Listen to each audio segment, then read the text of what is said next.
ಒಂದು ತಿಂಗಳು ಕಬಿನಿ ನೀರು ಬರುವುದು ಅನುಮಾನ. ಹುಲ್ಲಳ್ಳಿ ಬಳಿ ಪಂಪ್ ಹೌಸ್ ಮುಳುಗಡೆ ಹಿನ್ನೆಲೆ.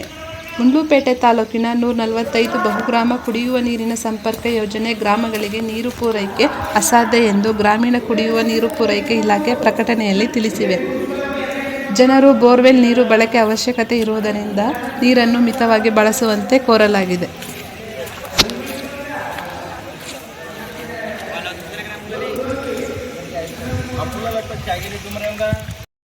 ಅದೇ ಓ ಅಣ್ಣ ಇದು ಬಂದಿತ್ತು ಕಣ, ಇಲ್ಲಿ ಗೀಟ್ ಹಾಕಿದ್ರು, ಆ ಗೀಟ್ನು ಮುಚ್ಕೊಬಿಟ್ಟವ.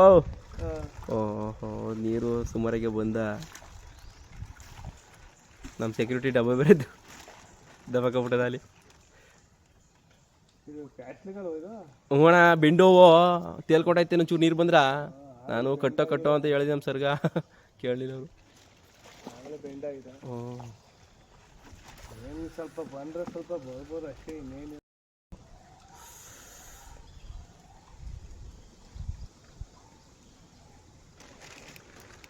ಇಲ್ಲೇನೋ ಲೇಡೀಸ್ ಎಲ್ಲ ಬರ್ತಾರೆ, ಅವರು ಕೆಲ್ಸಕ್ಕೆ ಬರೋರ. ಓಣ ಲ್ಯಾಬ್ ಅವರು ಲ್ಯಾಬ್ ಟೆಸ್ಟ್ ಮಾಡ್ತಾರಲ್ಲ, ನೀಟ್ ಟೆಸ್ಟ್ ಮಾಡ್ಬಿಟ್ಟೆ ಕಳಿಸ್ಬೇಕು ನಾವು.